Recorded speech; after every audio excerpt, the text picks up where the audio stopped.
Testing. 1, 2, 3. I always want to talk into a mic. Like when you be at church and the pastor, they say they P's and they B's like this. They because the Lord because you hear that. Oh, I love stuff like that. All right. Anyway, I am here because I want to show y'all my process because I've been heard it. I want to show y'all my process because I've been working on creating eyeballs out of clay. This came from the idea when I did the painting dinner is served. I'm gonna put it right here. Me painting those eyeballs made me want to make it in real life and actually have sculptures of my work. I want to be legendary. All my stuff to be dope, like cars, just great decorative stuff. A lot of my work is very emotional, so I feel like me being able to do something that's very fun and that's decorative is just a great way for me to focus on technique. I'm gonna show y'all what's been coming out of that. So this is my first time really working with clay for real. I kind of dabbled in it in school, but this is gonna be the first time where I'm actually doing something and I'm putting it out. All right. So this is the first piece that I did. I already put it on all my social media platforms. Nice, right? Nice, right? No, I know. Listen, I know it's nice. I know it's beautiful. I know it's painted well. Honestly, I can do a little bit better with the painter. Firstly, we have this one. We have this one. Now you see, I honestly I went for this to be my first one. Not gonna yai. I went kind of crazy, like come on, I went kind of crazy. But I honestly think my sculpting in this one is just a tad bit better, just like a tad bit because you can see the depth within like the corners of the eyeball. Like I'm getting in there. This can stand alone. Look at this. Oh, oh my gosh. He needs some milk. You see that? If you was to put this on a bookshelf or anything, it stands alone. And this is my next one. This one right here, this one stands alone as well. Like, and I did it without even trying for this one. All right, don't embarrass me. Don't embarrass me. Don't embarrass your mama. See that? It stand. However, it can stand for real. It really can stand. This one doesn't really stand. It has to it has to like lay like this. And I don't like that. I also thought about how these pieces can be assembled in somebody else's house. So not only if somebody just want to sit it on their bookshelf or sit it anywhere on a surface. I was like thinking like, how can like is there any way for this to be displayed?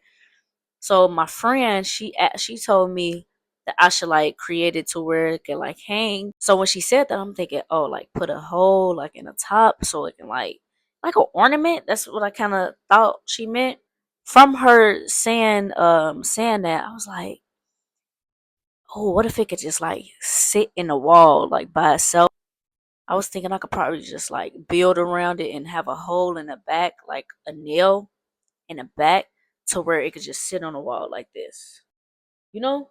And it's so fun because I can think about design. Like I'm into furniture design, so this it's kind of like giving me into like design objects. It's just I think it's just something for me to take my brain away from my paintings because there's just like I think about technique on my paintings, but this is just a little different for me. So yeah, in the comments, y'all let me know. I think standing by itself is a definite number one. However, I also think that's a great idea of putting it like on it, like having it on the wall. Those are the two that I'm working on at the moment. What I'm gonna be showing y'all is me painting it. All right, let's get to it.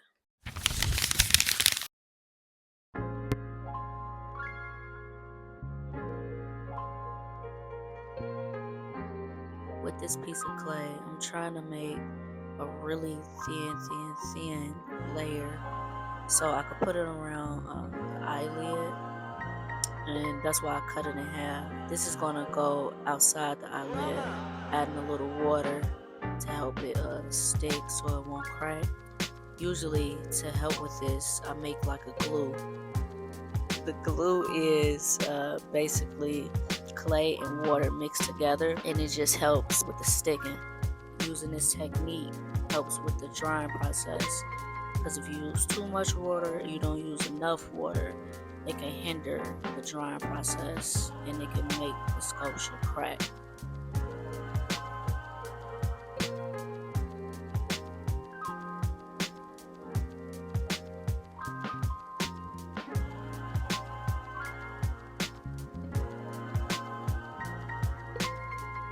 Here's the picture of the eyeball that I'm mimicking from a painting that I made. And I thought it'd be cool to have this eyeball in 3D, like the eyelid is being tugged on, but it's literally no fingers in sight. That'd just be cool to have it freestanding like that.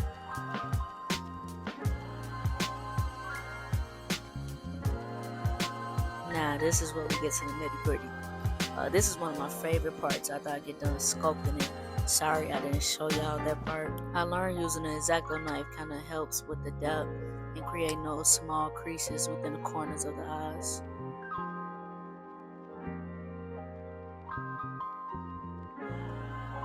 And since my eyeballs have like that reddish, yellowish hue to it, I kind of like to start with like a peachy color. Starting with that color and then going into the creases with red and deepening the red. It kind of adds to the stress in the eye because that's really what I'm trying to evoke. Especially with acrylic paint, it can get a little dry, so you want to make sure that those colors are very, very just loud and vibrant.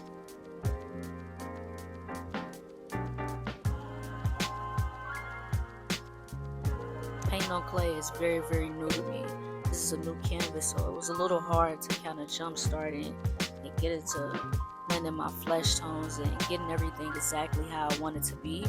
So I use a lot of layers. I use a lot of light flesh tones, a lot of dark flesh tones to kind of help with the folds in the eyelid, to show what's kind of in the back and what's in the front. Since it's 3D, you got to make sure that those tones match it.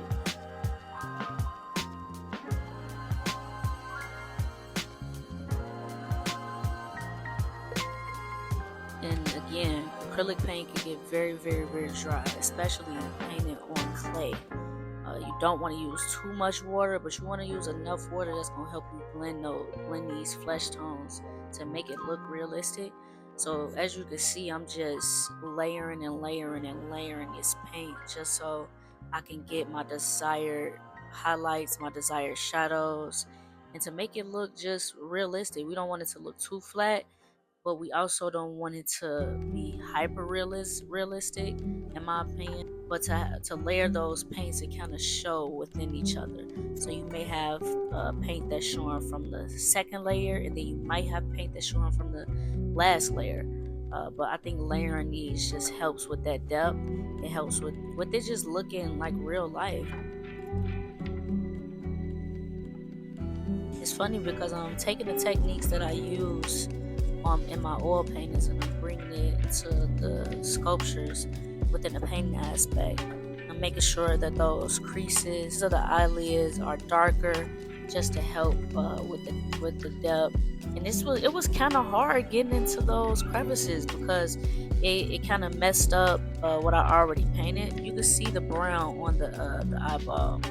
So it was kind of hard just trying to be precise. I want to learn a technique that can help me just kind of not come up with these problems again. So next time it's just much more smoother, the painting process. But with this being my second eyebrow sculpture, I did learn a little bit more from the first one that I did. So as I'm doing more, I'm sure I'm going to get better and better with my painting process and learning what to do first and what to do last.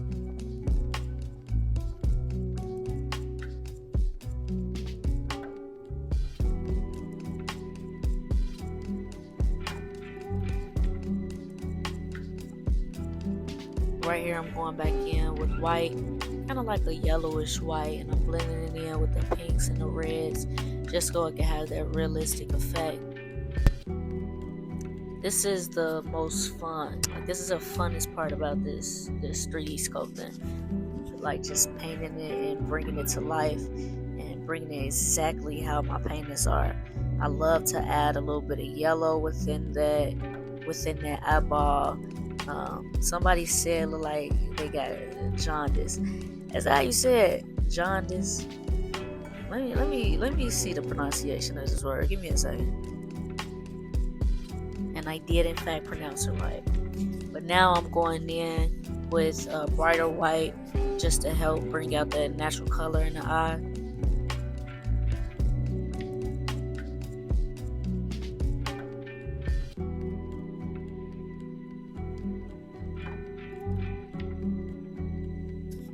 Then adding that light pink into the crease of the eye helps with the highlights, makes it look just a tad bit more glossy, like the crease of our eye naturally looks. Now when that painter's pinky come up, I need you to be very, very afraid. We're being very precise and we're getting everything correct. This is the highlight that's in the eye. When it's glossy, you can see like those white specks that are in the eyeball as well as in the iris. So that's what I'm trying to achieve right now. It's always so fun, and it can also kind of be a headache just to get these highlights right and try to get them. I'm not trying to be too realistic, but I'm not also trying to make it too flat to where it's just like super, super, super cartoonistic. So I'm trying to just walk. I don't even know if that's a word, but I'm just trying to walk that fine line. So I kind of blended it in a tad bit. Now this is where we add the gloss. This is Mod Podge. I added it to the eyeball a little bit. Now I'm just adding it to the eyelid just to make it a tad bit glossy. And I want to make sure that my eyeball was the most glossy.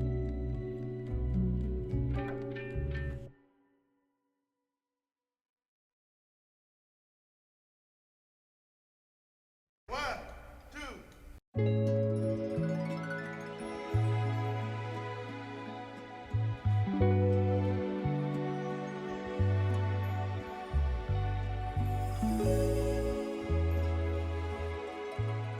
I'm back and I am officially done with the painting of the second eyeball. Amazing in my opinion. I'm very, very, very proud. Alright, so now we have this one and this one. We got these two eyeballs here. These are my two. Y'all let me know if, how y'all like this video, how y'all like this video idea. I didn't show me actually sculpting the eyeball. I made a video sculpting this, but it broke. So 9 times out of 10, I'm gonna maybe make a new video of me sculpting the other one. Y'all just let me know if y'all want to see that though. Like a few video ideas, like me making a canvas, me showing how I get my supplies from, what I do, how I do it. Some stuff might be interesting to you. That's kind of like just normal to me. So y'all give me some ideas. Give me some ideas. Please don't be shy to comment. And lately I've been working on this 4 feet canvas painting. I've been working on this for over a year. Over a year. I'm pretty sure I can get done with it in the next 2 months. Cause I'm just kind of just working on it slowly. I'm not gonna like beat myself to get it done so quickly. But I do have other painting ideas that's like, just racking my brain that I'm gonna get out. Let me show y'all the 4 feet painting I'm working on right now. And I got a haircut. But y'all know how that go when you get a haircut and it's like a couple days after it's like this point. What a haircut at, man. We decent, we decent. Alright. I get so weak, hardly speak. I lose, I can. That's what we working with right now. Yep.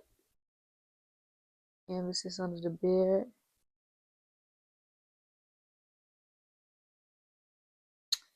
This painting is 4 feet. I am 5. Like I am 5'5". You're a liar, a cheater, a sinner, and a homosexual. Now for real, I'm like 5'4.5", so this is how tall it is to me. I got it standing up, coming to my chest, so it's pretty big. It's pretty big, man. So that is what I'm working with at the moment. When it comes to canvas paintings, I'm about to start on a new one. And I'm about to work on an old one from like 2 years ago. I got a lot of great canvas painting ideas and just a lot of ideas, period, for 2025 for myself that I just want to go ahead and execute. I'm going to say it again until I put it in y'all subconscious to like and comment. Why do I have to say, why? Your mama had to tell you to do stuff 2 times, huh? More than twice. She had to tell you to do something more than 2 times, right? Because you're not listening. If parents got 2 apples, listen, man, I ain't finna go there with y'all. For real. And man, listen. I don't have the best energy right now because I am tired, sleepy, worked all day, working woman, tired. So just if I tell you to wash them dishes, okay? If I tell you to clean up that floor, clean up that floor. If I tell you to just like and comment, why you just can't like and comment? Why I got a beg after I just got off work? After we both just got off work. You know what? I'm done. Listen here. You heard me. So I'll be back, man. Peace.